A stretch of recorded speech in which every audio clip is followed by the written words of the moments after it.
Hey, Shalom Akim. This is Yahba Tazak coming back with another video. I want to give all praises and glory and honor to Yahba Shem Yahushai. Double honors to the elders of Great Millstone. Much love and respect to you brothers out there doing the work of sincerity and truth. The elect, the house of David, that are destined from the foundations of the earth to receive salvation. All right, at the end of days, which we're in the times of those times that Yahushai declared unto us when he was on the earth.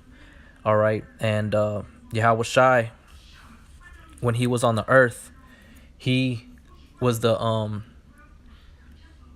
it was when Yahushua set foot on the earth was the beginning of the end. All right, which we know through scriptures, through the that the end has always been declared unto us. But when Yahushua stepped in the scene, that was the beginning of it, the clock ticking, so to speak, and coming into that 12th hour, which is the return of Yahweh Shem Yahushua and the destruction of Esau, the so-called white man's kingdom. And the scepter is going to be given into a more profitable nation, which is Yasha Allah, Israel, the Negro Latinos and Native American Indians, who are the seed of Abraham, Isaac, and Jacob. All right, so I just want to get into some scriptures regarding this right here. I have this article, U.S. Today, first supermoon of 2018 falls on New Year's Day. As you brothers know, the Akim, the Aquath, this is right now we're in the Passover, or not the Passover, Salakia, the Sabbath. All right, and this is the New Year's Eve, which is a tradition, a custom of the world that they observe every year, once a year, and it's a holiday or a festivity, a celebration of joy, drunkenness, and whatever else, etc. But it's just funny and just through the spirit that Yahweh is giving us another sign that it's getting that much closer to his return. And it titles, the first supermoon of 2018 falls on New Year's Day. So they have a video there if you want to check it out. But I'm going to continue to read. It says the new year is set for a bright beginning with the first supermoon of 2018 falling on January 1st. No, it's not, man. All right, the future of America is going to be destruction. Okay, no matter how much you want to try to say, you come up with your little philosophies, your doctrines and things of that nature. Now you're trying to say that the new year is bringing in a bright beginning. No, it's bringing in destruction, man. Because the moons, the suns, the things, the instruments of heaven are signs on how to discern the end of days. All right, and I'm gonna bring scriptures out to prove that. But through the Spirit, something came to me as I read that first part. The new year is set for a bright beginning, and that's how Esau thinks, man. He thinks that he has the power and things of that nature to prolong his time here on the earth, but that's incorrect. All right, so real quick, brothers, I'm gonna put out the scripture right here in Job 18:5. Yea, the light of the wicked shall be put out, and the spark of his fire shall not shine. The light shall be dark in his tabernacle, and his candle shall be put out with him. That's right. So this interpretation that they're trying to get out of this supermoon coming is going to be a bright future for these people, these wicked 2/3, these wicked nations, which is a complete fallacy. You know what I'm saying? So it's complete false and wickedness. So it goes on to say the first full moon of the year is a supermoon according to NASA. A supermoon appears bigger and brighter than a full moon according to NASA, and we call a supermoon. And what we call a supermoon is what astronomers would call a Parisian full moon. It's like, if I'm pronouncing that wrong, a full moon occurs near or at the time when the moon is at the closest point in its orbit around Earth. A supermoon can appear as much as 14% bigger and 13% brighter than when a full moon is at its farthest distance from Earth, NASA said. The astronomical Salakia term of a supermoon is Perigee Sinzig, is when the sun, moon, earth are all aligned in a straight line. And it says, if you aren't feeling up to the moon gazing after New Year's Eve, you'll have a second chance to catch a supermoon at the end of January. In 2018, there will be another supermoon on January 31st, 2018, according to NASA, and the January 31st supermoon will feature a total lunar eclipse. Okay, so now I'm gonna get into scriptures because we're coming into a new year, so called, by these heathens, and it's not looking too good for them because one after another is gonna be prophecies that are set up in the heavens. All right, so the first scripture I want to go ahead and bring out is in the book of Genesis, chapter 1, verse 13, or verse 14. And Yahweh, and God, which is the Elohim, said, let there be lights in the firmament of heaven to divide the day and from night, and let them be for signs and for seasons and for days and years, and let them be for lights in the firmament of the heaven to give light upon the earth, as it was so. And Elohim, the powers that made these things, which Yahweh Shai and the angels, made two great lights, the greater light to rule the day, and the lesser light to rule the night. He made the stars also. And Yahweh, or through Yahweh Shai, the Elohim set them in the firmament of the heaven to give light upon the earth, and to rule over the day and over the night, and to divide the light from the darkness. And Yahweh, Elohim, Yahweh Shai, and the angels saw that it was good. And the evening and the morning were the fourth day. Okay, so the moon was set up to also be a sign, seasons, days, and years unto those that were of old, and even to this very time, to the elect, the ones that are being watchful in the heavens and stuff like that. Okay, so 2018 is coming in, like I said, with some prophetic signs from the heavens, which is beautiful because we are hastening the day of Yahweh B'Shem Yahweh Shai, and we're needing that to be fulfilled, through the Spirit. But at the same time, we need to work on our own salvation with fear and trembling to be prepared when the bridegroom does come. All right, there's another scripture here, 2nd Esdras, chapter 9, verse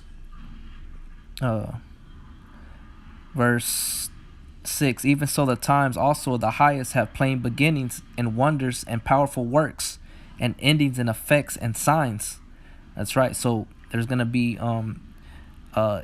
effects and signs that are going to be shown in the last days to show us plainly that we're in the end of days. All right. And it says, and everyone that shall be saved and shall be able to escape by his works and by faith whereby ye have believed shall be preserved from the said perils, and shall see my salvation in my land and within my borders, for I have sanctified them for me from the beginning. That's right. Then shall they be in a pitiful case, which now have abused my ways, and they shall have cast them away despitefully, shall dwell in torments. That's right. So there ain't nothing good coming out of these signs that are being shown in the heavens, man. These are for signs, years, and seasons and days unto the elect that observe the times, that measure the time diligently in itself, that's coming upon the earth through the prophecies that are in the scriptures. All right, another scripture I want to bring out here in the book of Joel, chapter 2, verse 28. And it shall come to pass afterward that I will pour out my spirit upon all flesh, and your sons and your daughters shall prophesy. Your old men shall dream dreams, your young men shall see visions. And also upon the servants and upon the handmaids in those days will I pour out my spirit. And I will show wonders in heavens and in the earth, blood and fire, pillars of smoke. The sun shall be turned into darkness and the moon into blood before the great and terrible day of the Lord Yahweh will come. All right. So, the sun shall be turned into darkness and the moon into blood before the great and terrible day of Yahweh B'Shem Yahweh Shai come. So this is a sign unto the elect to know that, man. All right, the supermoon that happens to fall on the New Year's Eve and on the Sabbath day. You got three different things, key items showing us that this is the end. All right, this is the end, man, that we've been looking for. And through the spirit of Yahweh B'Shem Yahweh Shai, he's shining his light unto us, that wisdom, knowledge, and understanding unto the elect, man. Because once you're sealed, the elect is sealed. That's it, man. This place is going on. This place is going to be destroyed. All the things that we heard as being children, death, destruction, being judged by the commandments of Yahweh B'Shem Yahweh Shai, That's coming to pass, man. All right. The book of Acts, chapter 2, verse 16. It's the same one that I read in Joel, Acts 2 and 16. But this is that which was spoken by the prophet Joel, because you got people that don't believe in the Old, or people that don't believe in the New Testament, but they coincide with one another. The prophets, the apostles, they're the same of old, and so forth and so on. So they quote, and they're reciting the same thing. Acts 2 and 16. But this is with that which was spoken by the prophet Joel, and it shall come to pass in the last days. See, so we're talking about in the last days, which we're in. We're in the time of those times. Saith Yahweh, I will pour out my spirit upon all flesh, and your sons and your daughters shall prophesy, and your young men shall see visions, and your old men shall dream dreams. And on my servants and on my handmaidens I will pour out in those days of my spirit, and they shall prophesy. And I will show wonders in heaven above, and signs in the earth beneath, blood and fire and vapor of smoke. The sun shall be turned into darkness, and the moon into blood, before that great and notable day of the Lord come. See, so these things are signs unto us to measure the times of Yahweh Shem Yahweh Shai's return, who the world ignorantly called God and Jesus, man. Yahweh, Jehovah, whatever you self-proclaimed Christians, you individual people out there that believe and act like you know God, you need to check your facts. You need to get your facts straight, man. All right. Just because you have prophetic dreams and stuff like that doesn't mean that you're part of the elect, because the Lord said He was going to pour out His Spirit in the last days to give you visions. All right. But that doesn't mean nothing, man. You know what I'm saying? You have to have this word and be sealed and predestined from the beginning, predestined from the foundations of the earth, in order to be delivered and receive salvation. But that's either near nor there. But I'm just bringing out these scriptures to prove that the moon is a big instrument into observing the times. All right. This is Sirach chapter 43, verse 6. He made the moon also to serve in her season for a declaration of times and a sign of the world. That's right. So the whole world knows about this supermoon that's going on here right now, tonight, here in the United States, man. All right. And like it read right here in January 31st, 2018, another one's going to happen, also featuring a total lunar eclipse, man. All right. I'm going to keep reading right here. It says the lunar eclipse on January 31st will be visible during the moon set. Folks in eastern United States, where the eclipse will be partial, will have to get up in the morning to see it. Noah Petros, a research scientist from NASA's Goddard Space Flight Center, said in a statement. All right. So that was it. I wanted to bring out this little, article here on ustoday.com, just to show, man, that, we're in the times, we're in the end of days, man. All right. And, like it says in Romans, the book of Romans 13 and 11, and that knowing the time, that now it is high time to awake out of sleep, for now is our salvation nearer than we have believed, man. So, through your faith and your works, you shall escape these said perils that are coming upon the earth, man, because these are signs that Yahweh Shem Yahweh Shai is coming back, man. All right. Especially when those blood moons happen, man, that's not a good sign. Blood, represents death, you know what I'm saying, and destruction, and we know Yahweh Shem Yahweh Shai, they're angry, and they're angry with the wicked every day, so they ain't coming back happy, man. So you have to keep that in consideration and be mindful of those things, because you don't want to get caught out there like these simpletons out here, these people that are asleep, zombified, indoctrinated with doctrines of devils, and not knowing what and how to distinguish or discern between good and evil. All right. But I hope it was edifying. I wanted to bring this out before it got any later tonight. Like I said, right now we're in the time of the Sabbath. And of course, you got these people out in the world right